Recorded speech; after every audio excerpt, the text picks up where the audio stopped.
Everybody, welcome here at today's webinar where we're going to chat about specific CIPC topics.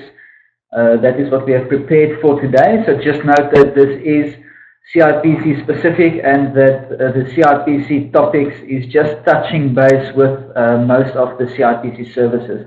There will be a question and answers after the event. So you can just keep your questions for then. If you have complicated questions, we do have our company secretary here. She will be able to answer all those complicated questions that will be coming through at the end of the event. Okay, so also just note that the audio on our side is clear. So if you struggle to hear me or if there's breakups, it might be your connection that is not well on your side. At the IT. Okay, great stuff. So let's get started today. So my name is Brent Badenhorst and I am the exclusive manager at Company Partners. I'm also an entrepreneur by heart. So I like to invent and to create new businesses and new ideas and new concepts. And I also, my passion personally is to help people to discover the entrepreneur inside of themselves. So that is what I specialize in. And I've been involved with startup business consultation for 4 years, since 2013. So as I mentioned earlier, we're going to be discussing CIPC topics today. So first of all, we'll touch base on basic company registration services. This is not only PTY private companies, but also other companies as well. And then we're going to move over to company amendments and lastly some complicated CIPC services that you might have questions about that we can get to after the presentation. So I want to encourage you guys, as most of you guys are accountants, that it's better to focus on being productive instead of busy. So when it comes to the CIPC and the secretarial instructions, whether it be CIPC services, workman's compensation, SARS services, whatever the case may be, focus to get solid systems in place that will make this efficient and quick when it comes to these type of services, rather than just compiling the documentation, sending the documentation out to the institute and waiting on feedback, not sure where the process is at. So I know personally, as I'm the exclusive client manager at Company Partners, I work with accountants, I work with auditors and with attorneys that outsource secretarial services through to Company Partners. And I know that many of these clients don't have these systems in place. So they normally, what they tell me is they send the CIPC instruction to CIPC and they wait forever because there's no system in place.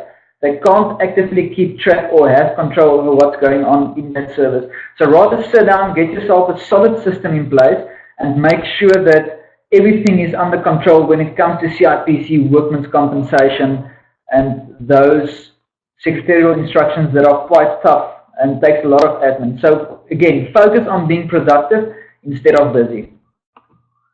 So we're going to start off, as I said, with company registration. So first of all, I want to mention that there is 2 ways of submitting companies at CIPC. You've got an online submission system at CIPC as well as a manual submission. So for online submissions, you basically capture the information on behalf of CIPC and then you submit the information by email to CIPC. When it comes to manual submissions, you fill in manual documentation, you compile your application, and then when you send it out to CIPC, they basically have to capture the information on their side. So the difference between the two is with the online submissions, you do the work on behalf of CIPC and the process is much quicker than with a manual submission where they still have to capture the information, and that takes a considerable amount of time more than it takes for the online submissions.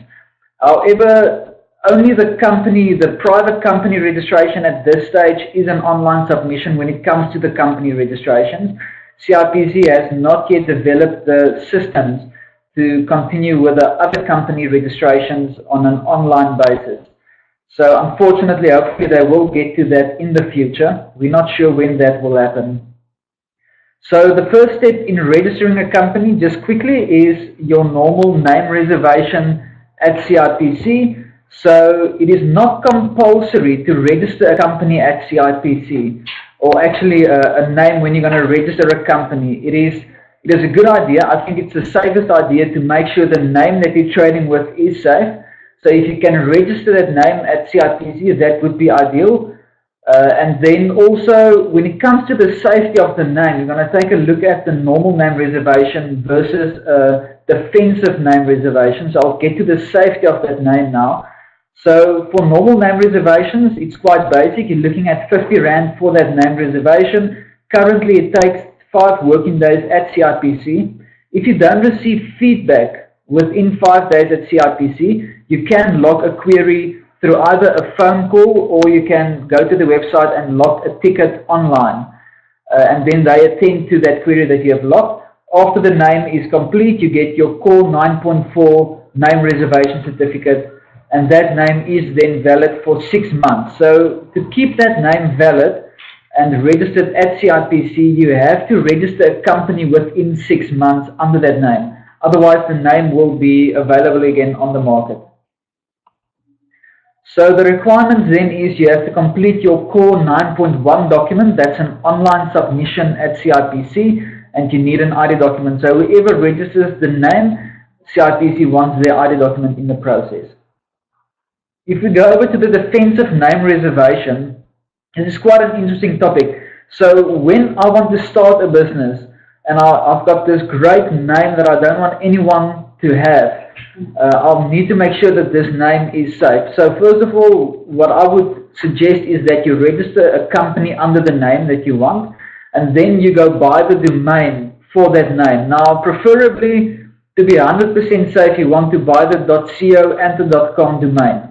And then also, after the domain, you can do a trademark and on that name. So when you've got the company registered, when you've got the domain registered and the trademark, that name is probably 100% safe and no one can trade under that name.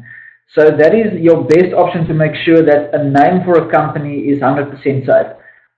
When you have a client that wants a name to be reserved at CIPC but is not sure where the name is going to fit in or what the structure of the company is going to be, and is not going to be able to give you feedback within 6 months, it is the best route to go for a defensive name reservation. The cost of a defensive name reservation is 200 Rand. You're looking at 5 working days.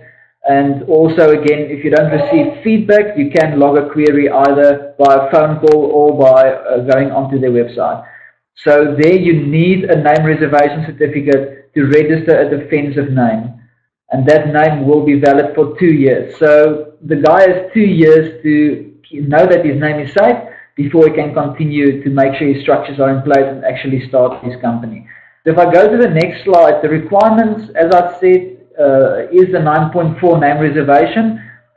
Additionally, you're going to have to complete the Core 10.1 document at CIPC. There needs to be a letter submitted to why this service is requested at CIPC. So probably the person that wants this defensive name, he has to write a letter and state why he wants that name to be reserved for 2 years with his ID document.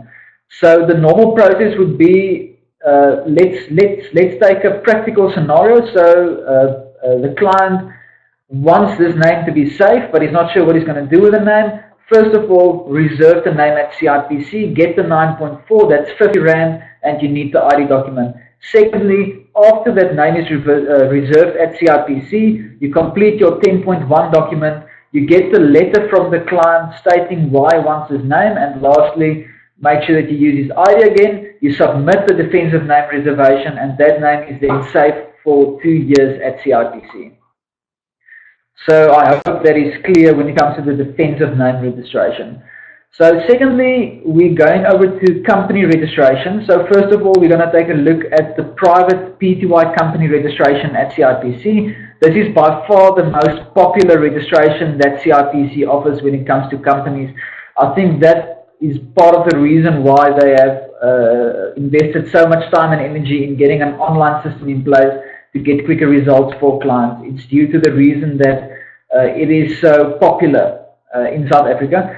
For instance, just to give you an idea, the last stat that was made available that I'm aware of is that there's probably about 40,000 private companies registered through CIPC per month. So there's quite a large amount of work going through the CIPC offices. So again, just that stat, it's 40,000 companies registered per month through CIPC. It's almost impossible to think there's so much small business in South Africa. But yeah, I think probably about 10% of those companies are actually active in the market, just to bring that into balance. So when you register a company, you need the ID document of the directors, as well as all the directors must be older than 18 years. And then the details, cost-wise, you're looking at 125 Rand to register a company. Now, if you add the name reservation, it comes up to 175 Rand. It takes 3 working days to get that company registered, and you can also query if you don't receive feedback within 3 days. And then you have numerous registration platforms that you can use to get a company registered. You can either go directly onto CIPC's website, or you can go to a CIPC service center. You can use professionals or specialists to register the companies on your behalf. In this case, someone like Company Partners can assist in these type of services. And then manual company registrations, that is basically the rest of the company registration services at CIPC. The cost remains 105 Rand per registration, and the time frame remains, or actually the time frame, because it's a manual process, is much longer than it is with the online process. So you're looking at minimum 25 working days to get manual company registrations through. Examples of manual company registrations is private companies where there's a customized MOI that is submitted to CIPC, so the directors and the shareholders want specific responsibilities to differ on the MOI than on the normal standard MOI. So that is one reason why you would want a private company to be manually registered. Other examples is the public company, personal liability incorporated companies, state-owned companies, as well as external and foreign companies for those people abroad. Okay, lastly, when it comes to the entity registrations, is I just want to make something clear regarding shelf companies. I think there's a big misconception sometimes with shelf companies. So I'm going to just touch on basic things that I've seen with my experience in the CIPC industry when it comes to shelf companies. Shelf company is basically a company that has been pre-registered at CIPC and then sold afterwards to a buyer. Now, the reasons may differ why someone wants a shelf company. The main reason for a shelf company is if specifically a client needs to sign a contract today, it is an urgent situation, it needs a company registration now. And if you remember, the normal company registration takes 3 days at CIPC. This guy needs a registration number now because he needs to sign this contract before 4 o'clock or 5 o'clock. Then that shelf company registration number is available immediately. Because that number has already been registered, it's immediately available, and that guy can sign the contract today with that registration number.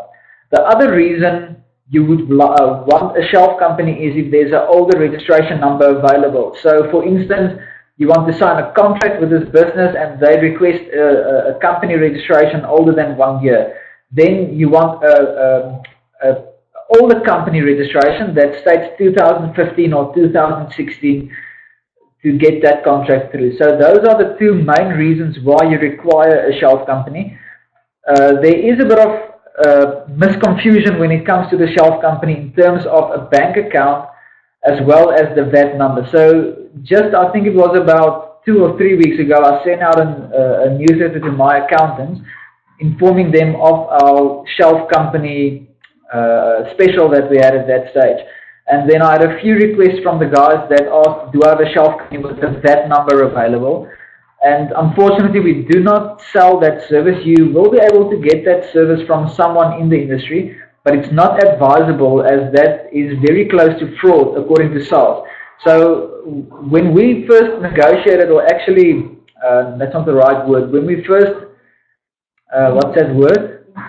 Implemented a shelf company with a VAT number, I know my lawyer approached me and he told me, and he sent me an article about SARS that warned companies that actually got shelf companies with VAT numbers and made a huge profit. So they said it was fraud and they would persecute any shelf company with a VAT number if they find out about that. So it's quite a dangerous option to go for a shelf company with a VAT number. And then also regarding the bank account availability, when you buy a shelf company, you can't open a bank account under that shelf company immediately, because we first need to do the amendments to make sure that you are the new director on the shelf company, and also the address amendment and the name amendment. So in other words, you can't open a bank account until you are a director on the shelf company. So that is where we had some very angry clients in the past, is they actually went with that shelf company that same day to the bank. They wanted to open a bank account, but they couldn't. So remember, first of all, the director needs to change, and then after that, the director can go to the bank and open up a bank account. The solution for that would be to buy a shelf company and to open up a sole proprietor bank account. So then you can open up the bank account in your own name, and you can use the company registration documents to sign the contract. Now, this is quite important when it comes to a tender or a contract, because sometimes that contract needs to pay out the money immediately. So now I get the shelf company, I sign the contract today, and as soon as I sign the contract, the payment needs to be released immediately. And if you can't provide a bank account, there is quite an issue in the industry. So we for instance, we have innovated a solution for this. So Company Partners offers a shelf company with a bank account as well. So the guy would buy the shelf company and he gets a bank account with that shelf company.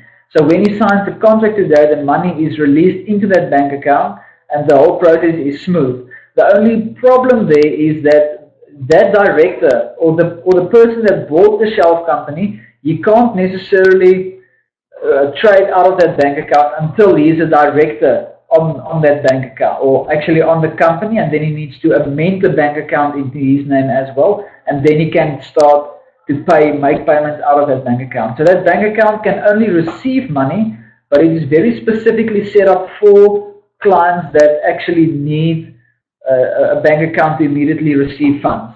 So there is ways to get around this. Again, the two ways. The first way is to open up a sole proprietor bank account, or you can either come to us and buy a shelf company with a bank account. So those are your two options when it comes to a shelf company.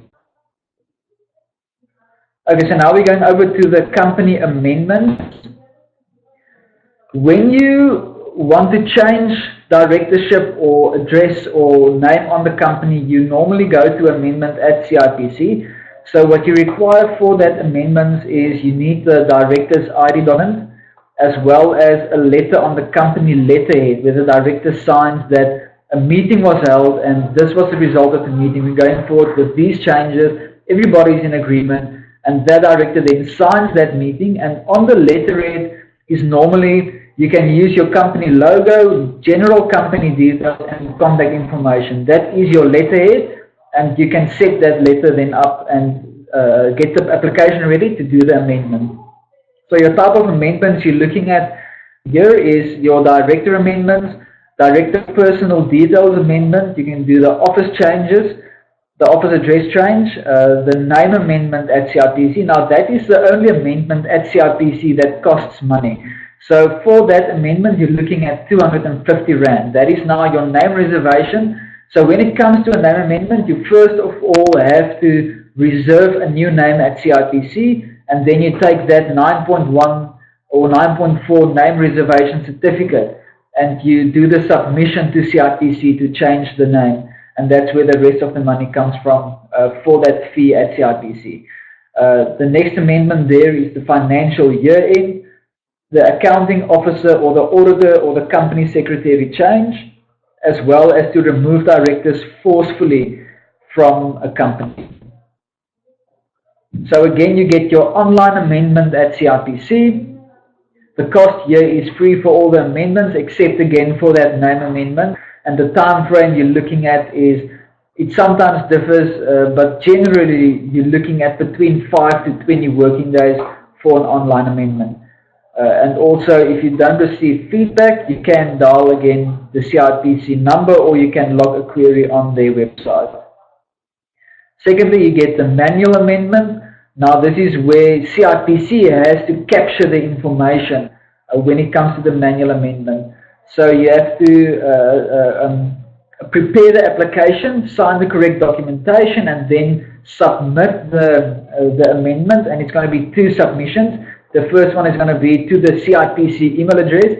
So there is the email address for the amendment if you're going to log that manually. And you also have to post the amendment to the CIPC offices.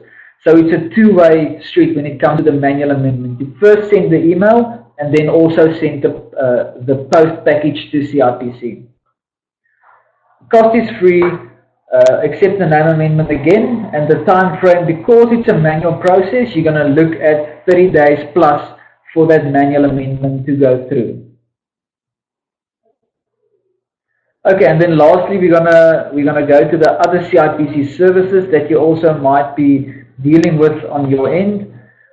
First of all, there's a service for CC to PTY conversions. The requirements for that service is the ID documents of all the directors of the company and also your share declaration upon conversion.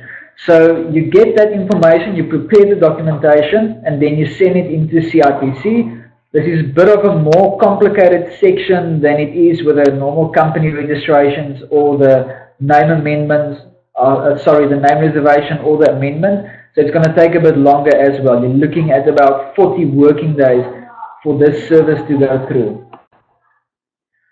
Then also the company documents. So when a client loses his company documentation, or you need the documentation on behalf of the client and you can't get the documentation, there is options for you to actually get the whole of the documentation of the client.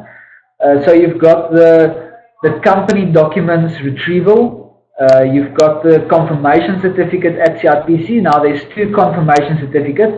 The first confirmation certificate is free. You can download that for free on the CIPC website, and then you've got a more official company document that you download from CIPC. That is 30 Rand at CIPC. So that is the confirmation certificates. You've got 2 options. And then lastly, you can retrieve the original documentation at CIPC. So when CIPC registers a company, they keep the original company registration certificate and MOI with them on their premises. And when the client throws away his original registration certificate, you can ask for that copy that is at CIPC. The only problem with that service, and I've noted it here at the bottom, is that when that service is requested for the client, that original registration certificate must be very carefully stored, that it doesn't disappear again, because that will be the last original registration certificate. CIPC does not have any more original registration certificates on their premises. They send you the only one that they have, and then you need to make sure that that certificate is very neatly stored, that it doesn't disappear or get lost. So there's also a bit of an issue when it comes to the time frame for this service. So currently that original registration certificate that you request from CIPC takes about 60 plus working days. At this stage, you're looking at almost 1 to 2 years for that document to be released. So unfortunately, there is some problems there at CIPC when it comes to this service. And I think the main reason for that is that CIPC have changed offices. So then most of the documentation remains at the previous office, or what sometimes happens is that it's a bit confusing for the staff members at CIPC to where the original documentation is. So they sometimes just don't reply, or sometimes it takes a bit longer to get that document. And the only thing we need for these type of services, or CIPC needs, or for you, that you need to request the service at CIPC, is the company registration number and the company name. That's all you need for your confirmation certificates, as well as your original registration document retrieval. Okay, next is the deregistered PTY or CC. So in this case, you have 2 options to deregister a company or a client's company. First of all, the company can be deregistered through not updating the annual returns at CIPC for that company. And then secondly, you can hand in an application for a deregistration of that company. Please note that when the company is not annually kept up to date and it deregisters, that doesn't disqualify you from not handing in SARS subscriptions with the financial year end. So you still need to keep that site at SARS up to date, and also then it will automatically just deregister after 3 or 4 years if the annual returns are not updated. So the requirements for the deregistration, if you want to continue with an application at CIPC, is you need the ID document of all the directors. You need the letterhead again. So again, a resolution of a meeting that took place, that where the directors decided they're going to close down the company. The directors signed the letter, and that letterhead again is the company logo with the general company details and the contact details of the company. And then also important for this application is a tax clearance certificate. So SARS wants to know that your tax are up to date and that there's no tax outstanding. And then lastly, it takes about 85 working days to deregister a company at CIPC. And then the next one here is the reinstatement of a deregistered company. This is quite a complicated service at CIPC, and I think it's also a very important service, specifically when it comes to clients with expensive assets that they had on the company before it was deregistered. So there are quite a few pitfalls here at the reinstatement of a company. So your normal requirements is an ID document of the director of the deregistered company. The application for reinstatement at CIPC needs to be completed, and lastly, bank statements giving evidence of assets. And also CIPC wants to see that the company was an active trading company. Now, last week, for instance, I had an accountant that had a big issue with 2 reinstatements that she's busy with through our system. And for both, she actually doesn't have the bank statements. Unfortunately, there's nothing we can do about that. The chances of CIPC reinstating a company without the bank statements is probably 0%. You can give it a try, but the chances are good that it's not going to go through. So you need all the requirements to get that company reinstated, and the reinstatement is only advisable when a company had assets previously on that company. So that's the only reason why you actually would want to reinstate a company, and that's the only reason why CIPC would accept a company to be reinstated, is for that asset factor. So the process is quite complicated, as I mentioned, at CIPC. So first of all, the system is that when you want to reinstate a company, you first get all the documentation that you request. That is now the ID document, the CIPC reinstatement document, and also that bank statement. And then what our office or department does is they do a Windeed search on the Windeed system to make sure that there was assets on that company. After they receive feedback from Windeed, they can then submit the application to get a letter from Windeed, which they will use for the application, as well as they need to place a newspaper advertisement in the local newspaper. So that is also very important and necessary if you want to get the company reinstated. And then lastly, you have to prepare the application, get the documents ready, and then submit the reinstatement process to CIPC. And then the process of waiting starts. So you're looking probably at about 85 working days for that reinstatement to come through.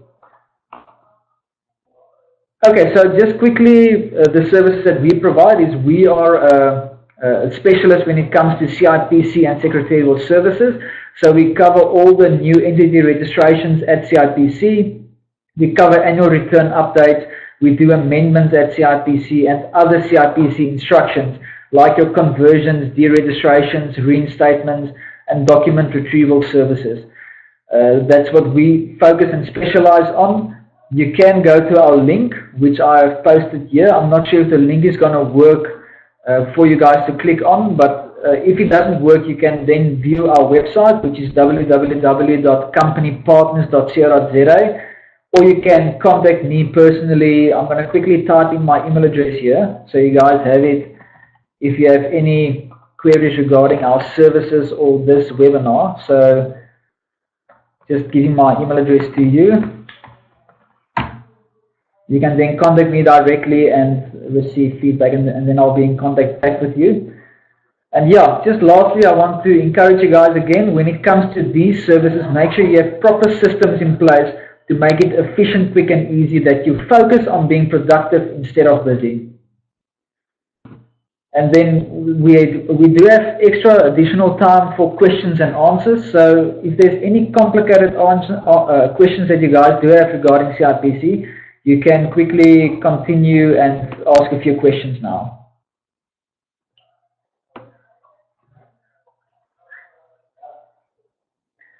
The recording and the slides will be sent through to you guys, so that will happen. So it's not necessary to worry about that.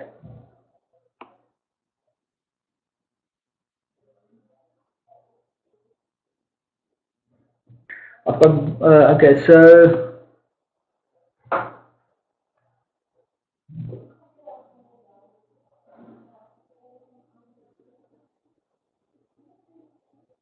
because I've got a question here from Bronwyn.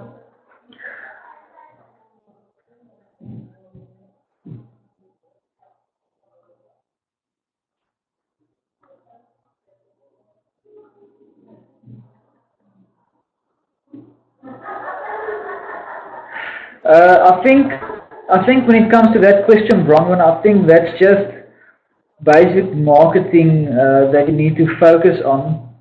I think there is quite a huge market for company registrations in South Africa, because the normal people don't understand the process behind registering a company. So if I think quickly, I can just recommend that you probably look, or actually go to your client base and ask them for referrals maybe, or just make the people aware, all your clients aware, that you do company registrations, and that if they have any relatives or friends that needs company registrations, they can just refer them to you. There's also options available, I think, specifically for accountants. Networking is quite important. So if you can maybe take a look at, I know BNI is quite a good option for accountants. BNI or Cape Business Commerce, or any networking type event, just to get your word out there, is also a good idea to get clients in to register companies on their behalf. I hope that is clear and answers your question.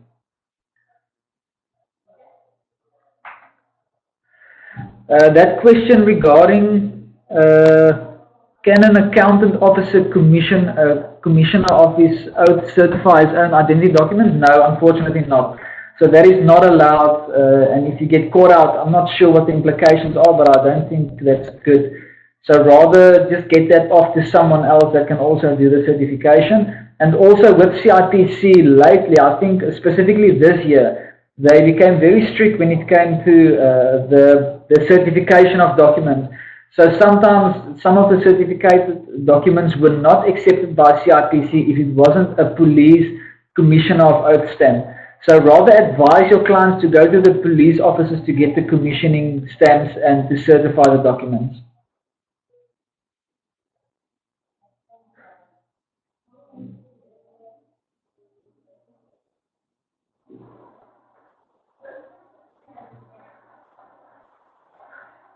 I think there is a place where you can do the patents on CIPC. You can email that to you. I can email, if you can send me a Willie, this is not specifically for Willie. Willie, if you can send me an email, I can send you the link for that patent renewal or patent registration at CIPC. So just pop me an email quickly, and I'll get to that as soon as I'm back on my emails again.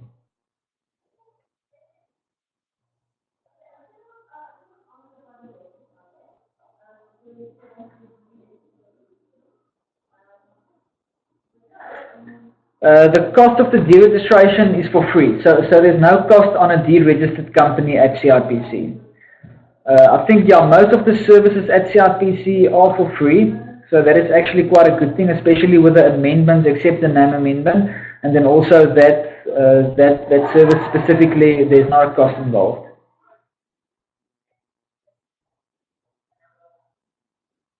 Okay, I'm now at Anna's question.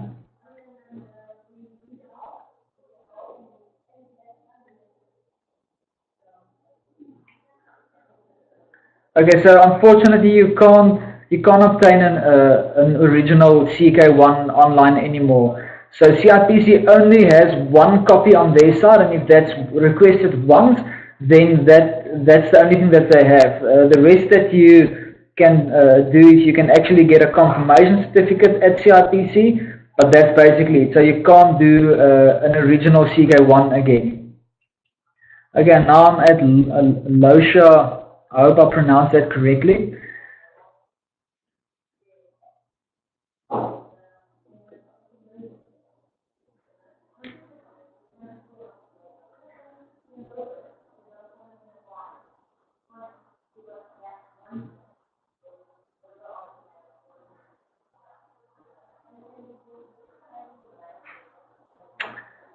Okay, so we're not sure. We're not sure. So I think CIPC is a lot like SARS. I know, for instance, SARS also with the VAT registration and the tax registration and all those services that they do, it's consistently changing to new things. I know specifically with VAT. Then suddenly it needs to be 80,000 Rand that the client needs in his bank account before he can get a VAT number. Then it changed to 4,000 Rand. Then it changed to invoices and bank statements. So there's continual changes with these institutes, and we're not sure why that is the case. So unfortunately, I can't answer that question regarding why things change all the time.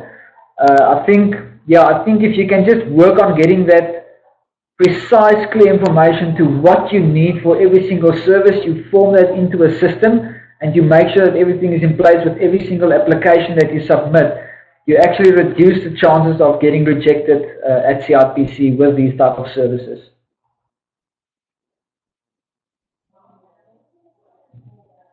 That as well. So Ilana just answered as well. So yeah, so those are the reasons why these things change all the time.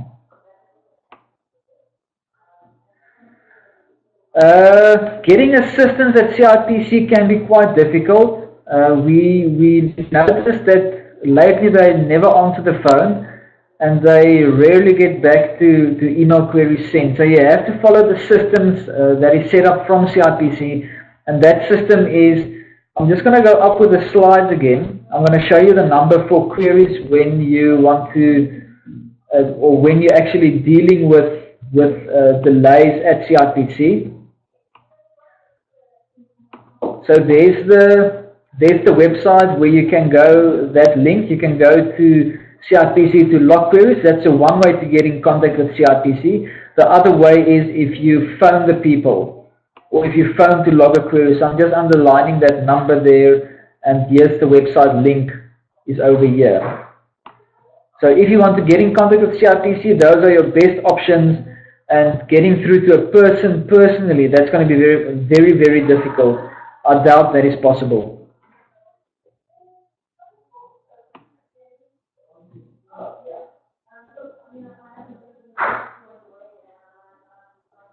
Okay guys, is that it? Is there any further questions from anyone? I'm not seeing any questions coming through, so okay, looks like someone is typing, so I'm just going to hold on a second.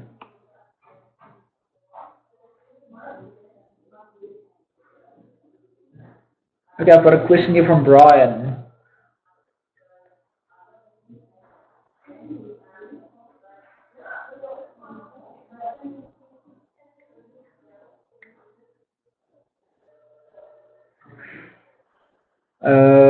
That question from Brian, Ilana, do you have any response on that? I'm not sure about that question.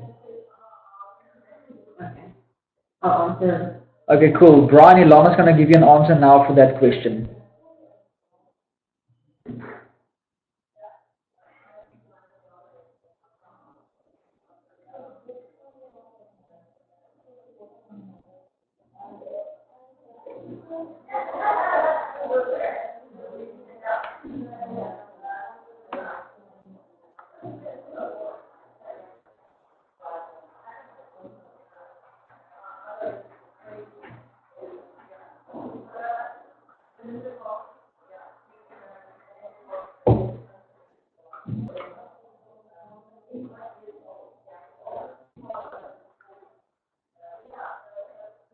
Okay, so Brian, I hope that answers your question. If you're still not sure, you're welcome to send me an email. There's my email address. You can send me an email, then I can just get back to you regarding that question. No problem, Ravumba, you can continue.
Sorry guys, the internet just went down on this side, so I was off screen now for a moment. Okay, so I'm here at Megan's question. I'm not sure, Ilana, did you answer Megan's question? Yes, sir. Okay. Okay, cool. So Ravumbo,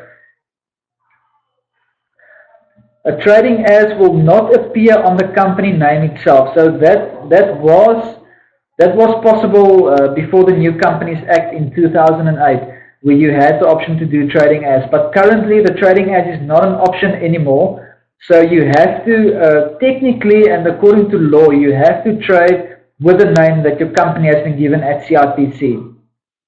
The other option that you can use with the trading as is you can say, right, I've got, this is my company, I'm trading as this company, and this is the registration number, but my company has certain brands that it can use. So you have that option, but then it's not a trading as perspective, it's more of a, this is my brand that I'm trading with.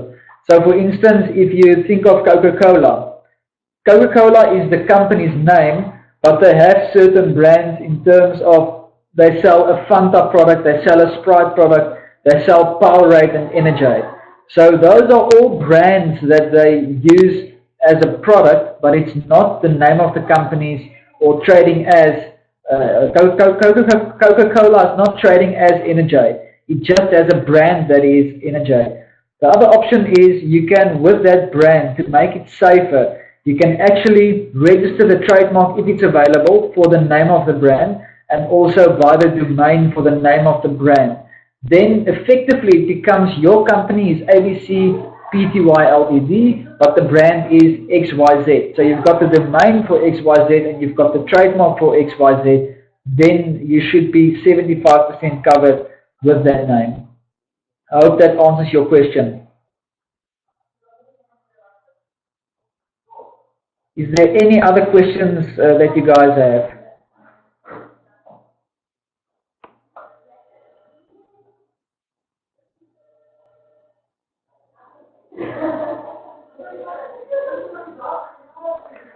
Okay, so just want to thank you guys for joining me today. I think, yeah, it was a good, quick.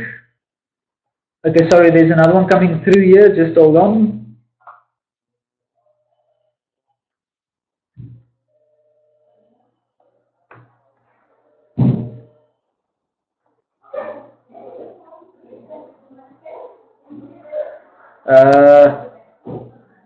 That's quite that's quite difficult.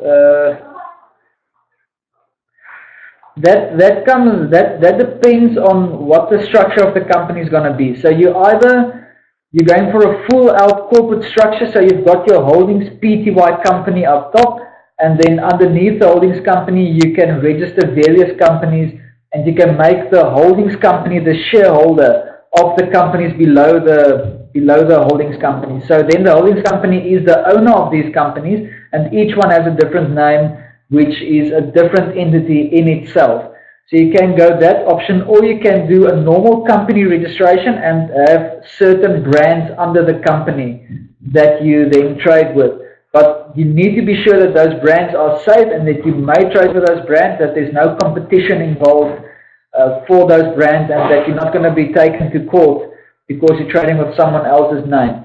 So again, there you need to take a look at the domain registration to set up a website for that brand, as well as getting a trademark for that brand to make sure it's 100% safe. So I think that answers your question. It all comes down to what the structure of the company will be.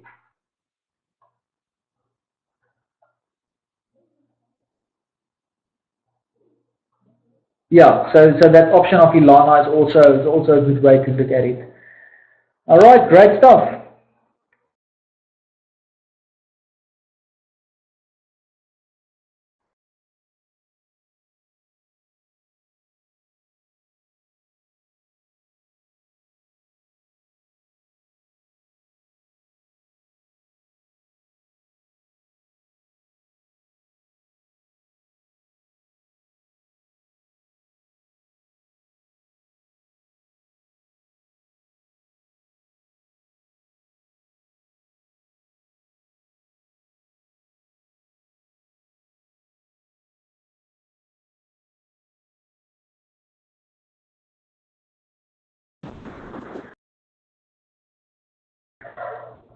Sorry guys, we seem to have a bit of internet issue here, so it just locked out again.